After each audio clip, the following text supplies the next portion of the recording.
वंदनीय संत समाज, धर्म प्रेमी बंधुओं, श्रद्धा मूर्ति माँ बहनों, अभी आपने जो भजन सुनाया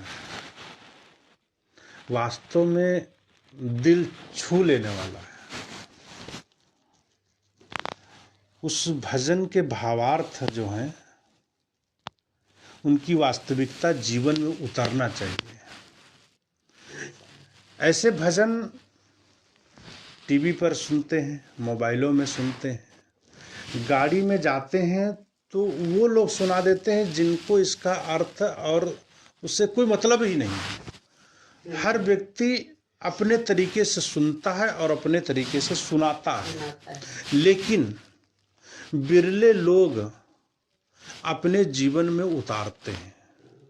बिरले लोग, कोई लाखों हजारों में एक जो है कहते हैं आधी साखी सिर खड़ी जो निर्वारी जाए। साखी ना, कबीर साहब ने साखी कहा है। साखी उसको अपना शब्द है साक्षी। साक्षी नाम गवाही, गवाही नाम जो आपको जिससे हमें प्रेरणा मिल सके, बात को मजबूत कर सके, उसको कहते हैं गवाही।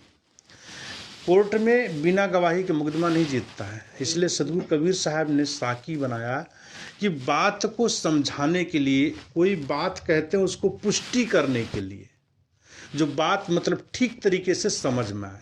सदगुरु कबीर साहब ने कहा बहुत दुख दुख की खानी तब बची हो जब रामय जानी।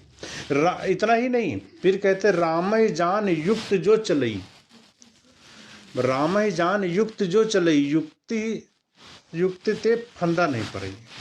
अगर राम को जान जाने के बाद भी साहब बोलते काम नहीं चलेगा।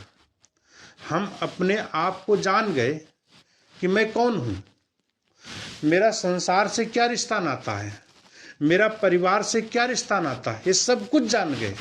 बोलते साहब बोले इतने में काम नहीं चलेगा। फिर कैसे चलेगा? राम ही जान युक्त जो चलई, अपने अंतरात्मा को, अपने आप को, सारे संसार को जानने के बाद युक्त से चलेगा। राम जान युक्त जो चले, युक्ति ते फंदा नहीं पड़ी। कहते सारा संसार बंधा हुआ है। आपको किसने बांधा? किसी ने नहीं। आपने मास्टर साहब के साथ शादी किया, बच्चे पैदा किए, बहू ला लिए, नाती पोते हो गए, बंधन में बंधते गए। किसने बंधन को बांधा? स्वयं ने। साहब कहते बिन रसरी गर सकलो बंधा, जासो बंधा लेख। पूरा संसार बिना रस्सी के बंधा हुआ है। रस्सी दिखती नहीं है, मोह की रस्सी है, माया की रस्सी है, लोभ की रस्सी है, उससे हम सब लोग बंधे हुए हैं। और कुछ कहते हैं कि एक सोने की है बेड़ी और एक लोहे की बेड़ी है। तो लोहे की थोड़ा वजन लगती है क्योंकि उसमें सार नहीं है, और सोना हर व्यक्ति पहना हुआ है। तो कुछ चीजें अच्छी लगती हैं, कहने का मतलब उसका है कुछ बंधन अच्छे लगते हैं, कुछ बंधन बेकार लगते हैं।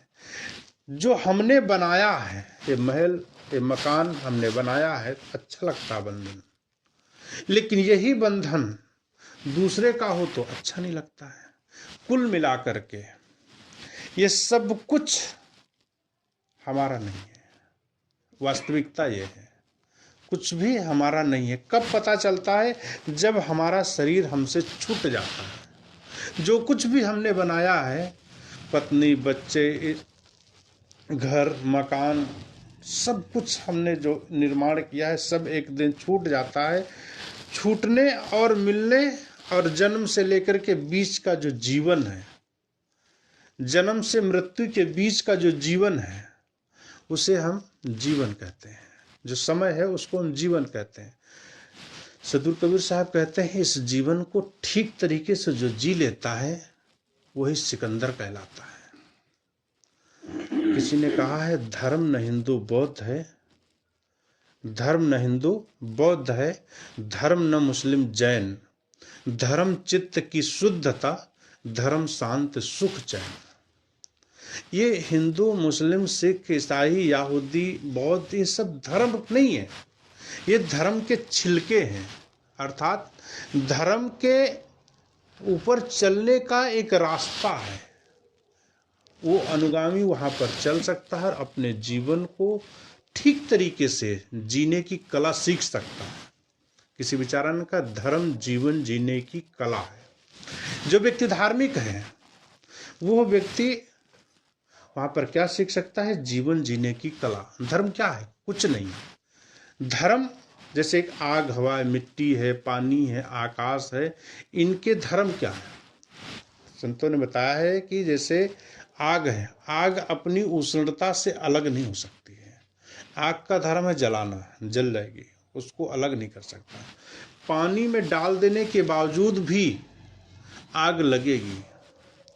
पानी अपनी शीतलता नहीं छोड़ सकता है, पृथ्वी अपनी कठोरता नहीं छोड़ सकती है, आग अपनी उष्णता नहीं छोड़ सकती है, हवा अपनी शीतलता नहीं छोड़ सकती है। इसी तरीके से मनुष्य, वो तो अपने धर्म को नहीं छोड़ सकता, लेकिन मनुष्य अपने धर्म को क्यों छोड़े? मनुष्य का धर्म क्या है? कोई भी जीव सामने जाता है, उसके सामने थोड़ा सा अगर उंगली लगाइए तो रास्ता मोड़ देता है, तो उसके मतलब उसको भय है। क्या है का भय है? मरने का भय है। मरने का भय क्यों हुआ? एक कीड़े के प्रति हम ले लेते हैं, अपने प्रति ले लें। हमें मरने से बहुत भय लगता है। क्यों भय लगता है मरने का? हम क्यों नहीं मरना चाहते हैं? सदगुरु कबीर साहब कहते हैं कि नींद निशानी मौत की, नींद निशानी मौत की, उठ कबीरा जाग, और रसायन छोड़ के नाम रसायन लागा। मतलब गुरुदेव का जो नाम है, सदगुरु का जो नाम है, वही हमारे लिए बहुत है। नाम मतलब होता है सत्य। सत्य के राह पर जो चलता है उसे कठिनाई जरूर होती है, लेकिन सुख मिलता है। असत्य के रास्ते पर उसे बहुत सुख मिलता है, लेकिन अंत उसका दुख होता है। कोई भी चीज हो, अगर जो पहले हमें सुख मिलता है तो बाद में दुख मिलता है। रिएक्शन का रिएक्शन टू होता ही होता है। जीवन में कभी दुख था तो कभी सुख होगा, कभी सुख था तो कभी दुख होगा। उसको सहने की शक्ति हमारे पास होना चाहिए। इसलिए धर्म जीवन जीने की कला है। ये जो धन वैभव है, ये हमारे व्यवहारिक जीवन में अनिवार्य है। धन कमाना चाहिए, परिवार बनाना चाहिए, महल मकान बनाना चाहिए, क्योंकि इससे हमारा जीवन गुजर होगा। लेकिन इतनी हाय में ना रहें। जैसे हमने सुबह से शाम तक हमने जो वर्क किया है, जो काम किया है, हमने जितना काम किया, हमको शाम को उतनी ही तो मजदूरी मिलेगी। लेकिन हमने काम किया है 10 रुपए का, मेरी चाहना है 100 रुपए की, तो मुझे तकलीफ होगी, दुख होगा, पीड़ा होगी। क्यों? मिला नहीं। और जब मिलेगा नहीं तो अंदर में क्रोध आएगा। जब क्रोध होगा तो अंदर में आग धकेगी, जीवन बर्बाद होगा। कुल मिलाकर के साहब कहते हैं कि जो आपको मिला है, जो कुछ भी आपको मिला है, आपको पत्नी मिली है, बच्चे मिले हैं, माता पिता मिला है, आपके रिश्तेदार मिले हैं, आपने जो कुछ कमाया वो धन मिला है, उसको ठीक से प्रयोग करना सीख लो, उसको जीने की कला सीख लो। हमने 100 रुपया कमाया है शाम तक, अब हम 100 रुपये कहाँ पर खर्च करें? कुछ अपने भविष्य के लिए बचाना पड़ेगा, कुछ अपने परिवार में वहन करना पड़ेगा, कुछ बैंक बैलेंस देना पड़ेगा, ताकि हो सकता है बीमारी आए, कुछ आए, उसके रखना पड़ता।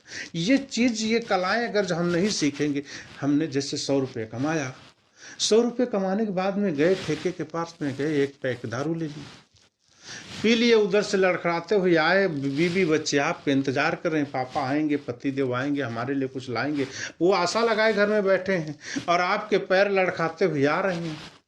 तो इससे क्या होगा? हमारा जीवन खराब होगा, पैसा भी बर्बाद होगा, घर में भी कलह पैदा होगी, और ऐसे में घर की कलह बढ़ती जाती है और घर में जो सुख है वो खत्म हो जाता है।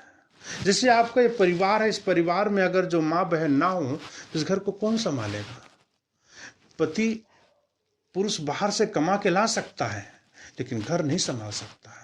ये उसके अंदर कला है, ये माँ बहन के अंदर में ये सहन शक्ति है, ये कला है। पूरा जीवन वो खाना बना करके खिला सकती है, पूरा जीवन घर की साफ सफाई, बच्चों का लालन पालन कर सकती है, लेकिन वो कमा नहीं सकती है। कमाएगी तो अपना भरण पोषण करेगी, बच्चों को पालने में दिक्कत जाती है, पति को खर्च देने में दिक्कत जाती है, लेकिन पति कमाता है तो पूरे परिवार को पालता है। तो इसका मतलब एक कहने का तात्पर्य यह है कि जो पत्नी है, जो नारी है, घर की लक्ष्मी होती है। वो घर तक सीमित रहे और घर को सजाए बनाए सब कुछ करे तो घर एक पवित्र रहता है। उसके अंदर जो हमारे बालक पल रहे हैं, जो बच्चे पल रहे हैं, भगवान का रूप है, स्वरूप है, जो हमारा भविष्य उनके कंधों पर टिका है, तो उनका जो लालन पालन होता है तो उनके जो अंदर संस्कार जो पड़ते हैं वो बलिष्ठ होते जाते हैं।